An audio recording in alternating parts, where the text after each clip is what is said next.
폴리라는 말이 많다라는 뜻이잖아요. 그죠? 그러면 아까까지는 탄산 얘기를 했는데 탄산은 전형적인 몇 양성자성산? 2양성자성산이죠. 그럼 2 말고 3, 4, 5, 6, 7, 8박 있을 거 아니에요. 그럼 이제 어떻게 돼? 왜 뭐 수학적 귀납법도 어떻게 해요? 뭐 A1, A2 하고 그 다음에 해가지고 이제 일반화를 이렇게 딱 증명하잖아요. 그런 것처럼 이것도 2양성자성산 했으니까 3양성자성산 해보면 일반적인 원리가 4, 5, 6, 7, 8, 9 등등등에 동일하게 적용된다라는 걸 알 수 있어요. 알겠죠? 그래서 3양성자성산을 하나 예를 들 텐데 한 분자 안에 수소가 몇 개가 있는 걸 얘기하는 거겠어요? 수소가 3개가 있는 걸 얘기하는 거겠죠. 그럼 이 녀석이 만약에 첫 번째 산해를 해버리면 어떻게 되겠어요? 6꼴이 될 거고요. 두 번째 산해를 하면 2꼴이 되고 세 번째 산해를 하면 CO3, 에이, 뭐 CO3 마이너스 뭐야? 바로 A3-가 되겠죠. 그죠? 자, 그런데 산해리가 거꾸로 뭐가 될 수도 있어요. 가수분해가 될 수도 있죠. 그럼 여기에 있는 이 녀석의 가수분해 되어서 요거, 또 가수분해 돼서 요거, 또 가수분해 돼서 이게 될 수 있다. 이런 말이죠. 그러면 여기에 있는 3양성자성 산에서도 여러 유형이 나타날 수 있는데 첫 번째 여기서도 산성형. 자, 산성형이라고 하는 게 뭐겠어요? 바로 이 녀석 HCO3 얘를 산성형이라고 하는 거겠죠. 자, 이놈은 어떤 화살표만 지금 존재해요? 빨간색 K1 화살표만 존재하죠. 그러니까 어떻게 되냐면 이 HCO3는 KA1 평형상수를 이용해서 산해리만 할 수 있으니까 산성형 문제가 되는 거예요. 아시겠죠? 그러면 이런 유형의 문제가 이렇게 되는 거지. 초기 농도 0.1몰 H3A 수용액 100ml에서 pH를 구하시오. 이렇게 문제가 나올 거란 말이야. 그럼 이때 pH는 어떻게? 루트 KA1 C0. 알겠죠? C0는 뭘 넣고요? C0에다가 뭘 넣어주면 돼요? 얘를 뿅 넣어주면 되죠. 알겠죠?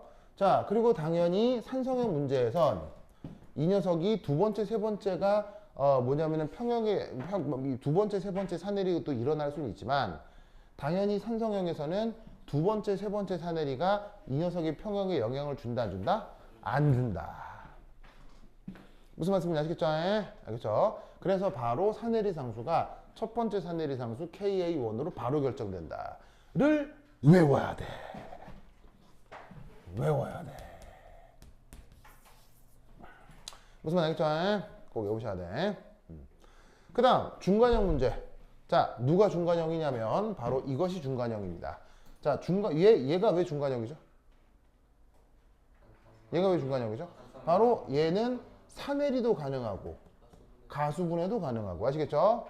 그러면 이 녀석이 만약에 NaH2A 요런 꼴로 초기에 준비가 돼 있었다고 치자. 그럼 어차피 NA는 무슨 이온이에요?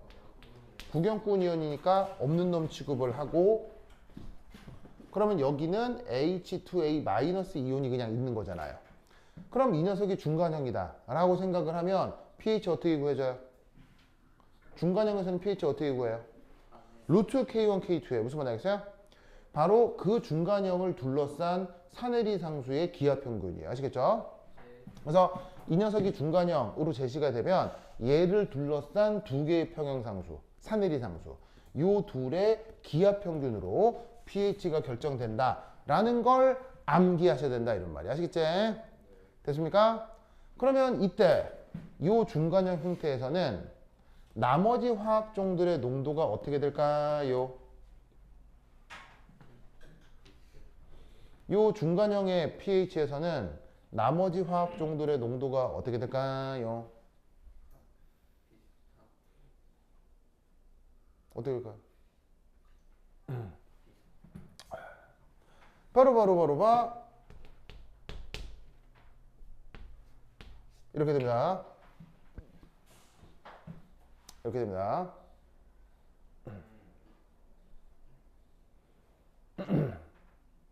자, 무슨 말이냐? 중간형이잖아요.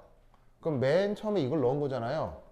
그러면 그 중간형 문제가 되면 가계도상에서 중간형을 둘러싼 앞뒤 화학종 있죠. 중간형을 둘러싼 앞뒤 화학종. 요 두 개가 무조건 양이 같은 거야. 알겠지? 외워야 돼. 알겠지? 그리고 내가 이런 다양성자성산 문제 풀 때 가계도가 중요하다고 했지. 가계도를 파악하는 게 이유가 바로 어떤 중간형에 대해서 앞뒤로 둘러싸이는 화학 정도를 확인하기 위해서인 거야.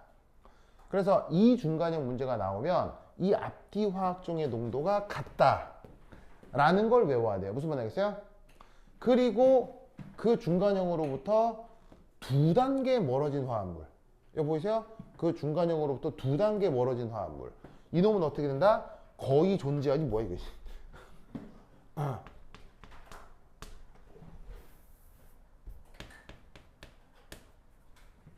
그 중간형으로부터 두 단계 멀어져 있는 화학종은 그 양이 극도로 작아져요. 아시겠어요? 거의 존재하지 않는 것처럼. 알겠죠? 그래서 이렇게 된다라는 걸 외우셔야 돼요. 알겠지? 외운다. 그 다음 이런 문제가 있다고 치자. 이런 문제. 자, 보이세요? 그럼 잘 봐. Na 플러스는 그냥 무조건 뭐라고요? Na 플러스는 구경꾼인데 그럼 여기 HAE 마이너스 화학종을 지금 초기 조건에서 제공하고 있는 거란 얘기잖아. 그러면 HAE 마이너스 역할이 뭐예요? HAE 마이너스 역할이 뭐예요? 얘도 중간형인 거예요. 무슨 말인지 알겠어요? 왜? 얘도 뭐 할 수 있어요? 산해리. 얘도 뭐 할 수 있어요? 또 가수분해 할 수 있죠. 산해리도 할 수 있고 가수분해도 할 수 있으니까 얘가 중간형이라고요. 그러면 이런 식으로 HAE-가 초기에 존재하는 또 다른 중간형 문제에서는 pH가 어떻게 결정되겠어요? 여기서 pH가 어떻게 결정되겠어요? 바로 중간형 문제는 pH가 항상 계를 중심으로 앞뒤 산해리 상수의 기압 평균이 되는 거예요. 무슨 말 알겠죠? 물론 근사적이긴 하지만 이 사실을 어떻게 해야 된다고? 모두 외워야 돼. 알겠지? 달달달 외워야 돼. 달달달. 아시겠죠? 그 다음 중간형이라고 판단이 되면 중간형을 둘러싼 앞뒤 화학종 의 농도가 어떻게 돼? 같아요. 알겠죠? 중간형을 둘러싼 가계도상 앞뒤 화학종이 같다는 걸 외워야 돼. 알겠지? 그리고 그 중간형에서 두 단계 이상 떨어진 화학종의 양은 거의 존재하지 않아. 무슨 말 알겠죠? 요거를 외우셔야 된다. 라비 알겠니? 뭔가 되게 들쭉날쭉해요. 되게 막 계속 반복적이에요. 반복적인 거야. 무슨 말 알겠죠? 그리고 마지막 염기성형. 만약에 내가 이런 녀석을 준비했다고 치자. 그러면 여기서는 구경꾼 소디움 무시하고 나면 그냥 A3- 이온이 존재하는 거잖아. 그럼 얘는 뭐만 해? 가수분해만 하지. 가수분해만 한다고 했을 때 누구의 농도를 바로 구할 수 있어? OH- 농도를 바로 구할 수 있잖아. OH- 농도 어떻게 표현돼요? 가수분해만 한다면 KB1C0가 된다 이런 말이야. 무슨 말 알겠죠? 그리고 이 KB1은 다시 어떻게 고칠 수 있느냐? KW를 뭐로 나누어 고칠 수 있죠? KA3 이렇게 표현이 된다 이런 말이죠.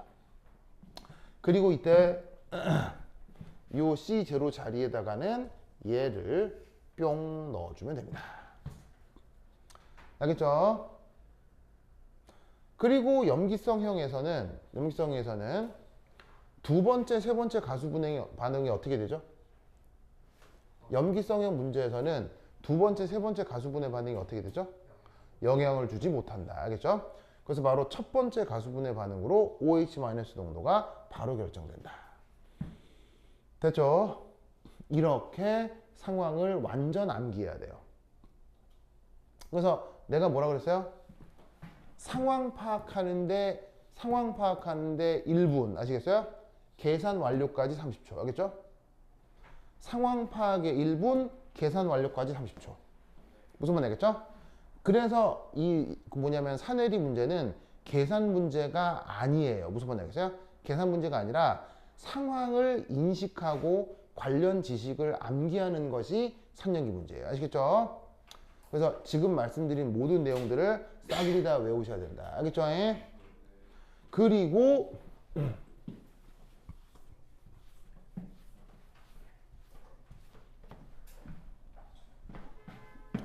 자, 어제 했던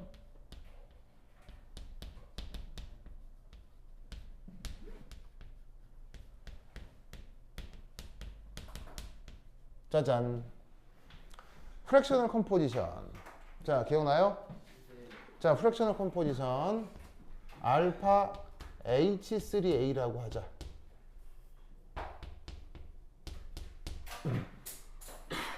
자, 제 정의 어떻게 되겠습니까? H3A H2A 마이너스 HAE 마이너스 A3 마이너스 분의 H3A의 비율. 그래서 분모에 있는 요 놈이 요렇게 위로 올라간 거야. 알겠죠? 그리고 지금 H3A는 저 가계도상 산성형인 거지. 됐나요? 됐죠? 그럼 이때 얘는 어떻게 고쳐질 수 있어요? 어떻게 고쳐질 수 있어요? 바로 H 플러스의 3승 KA1 H 플러스의 제곱 KA1 KA2 H 플러스 KA1 KA2 KA3 분의 뭐? 분의 H 플러스의 3승. 무슨 말 알겠죠? 그래서 몇 양성자성 산이죠? 바로 3양성자성 산이죠. 3양성자성 산이니까 H 플러스에 대한 몇 차 다항 전개? H 플러스에 대한 3차 다항 전개. 그래서 3차, 2차, 1차, 빵차. 알겠죠? 거기에 앞에 상수는 K1, K12, K123. 아시겠죠? 됐습니까? 자, 들쭉날쭉이에요. 매우 규칙적이에요. 규칙적이죠? 그리고 현재 지금 H3A는 산성형이죠. 그럼 H3A 산성형은 이 3창을 분모 쪽으로 올리면 되는 겁니다. 무슨 말 알겠죠? 됐어요? 자, 그러면 굳이 써보지 않더라도 이제 이 녀석의 중간형,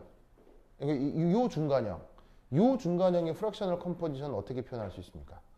요 중간형의 프랙셔널 컴포지션 바로 얘를 올리면 되는 거죠. 무슨 말 알겠어요? 그 다음 이 녀석의 프랙셔널 컴포지션 어떻게 해주면 됩니까? 1창을 올리면 되는 거죠. 아시겠죠? 마지막 염기성형의 프랙셔널 컴포지션은 마지막 상수항을 올려주면 되는 거죠. 무슨 말 알겠죠? 그래서 이런 프랙셔널 컴포지션 표현도 이렇게 익숙하게 기억을 하시고, 그리고 잘 봐.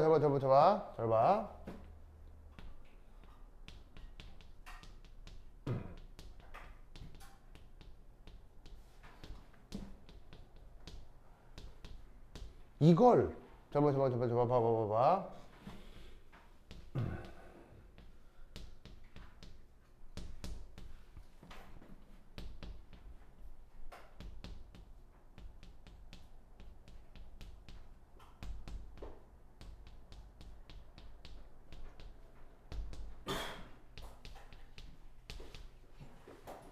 자, 평형에서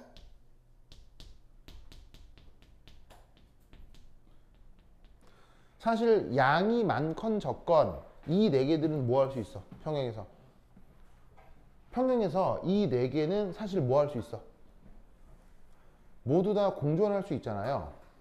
얘가 산일이 하면 이게 만들어질 수 있고, 얘가 가수분해 되면 얘가 만들어질 수 있잖아요. 그러니까 양의 많고 적음의 문제지 결국 평형에서는 이 네 개가 어떻다? 공존한다고요. 그럼 그 공존할 때에 얘네들의 농도비 어떻게 표현되겠어요? 일반적으로 어떻게 표현되겠어요? 바로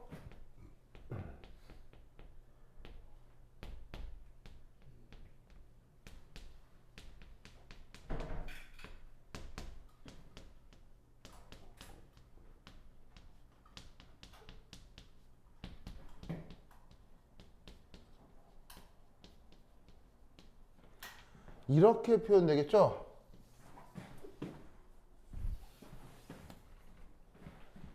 아시겠어요? 알겠습니까? 그러니까 어떻게 되냐면 요 다항 전개가 의미하는 것이 평형 상태에서 각 화학종들의 농도비를 표현하는 게 이 다항 전개가 된다는 얘기예요. 무슨 말인지 알겠어요? 요 이해했어요? 그래서 어떻게 되느냐? 만약 주어져 있는 pH가 있을 거 아니에요. 주어져 있는 pH가 있으면 여기다 딱 넣어주기만 하면 얘네들 사이에 상대적인 농도비를 바로 계산할 수 있다는 얘기예요. 무슨 말 알겠어요? 이게 여러분 학교 시험에 나와야 안 나와요? 작년에 나왔다니까. 알겠지? 나왔다니까. 이 프랙셔널 컴포지션을 몰라도 사실 풀 수는 있어요. 다만 계산이 계속 돌아가서 시간이 많이 걸린다고. 그러니까 이런 식의 계산 테크닉인 프랙셔널 컴포지션이 있다라는 걸 외워야 재빨리 풀 수 있습니다. 무슨 말 알겠죠? 오케이, 됐다. 그래서 뭘 해볼 거냐면 23페이지 보세요. 23페이지. 23페이지 찾았어요? 23페이지 연습문제 21이라고 있을 건데 찾았습니까? 23페이지 연습문제 21. 어제 슬쩍 소개를 했었는데 요거 풀어보도록 하겠습니다.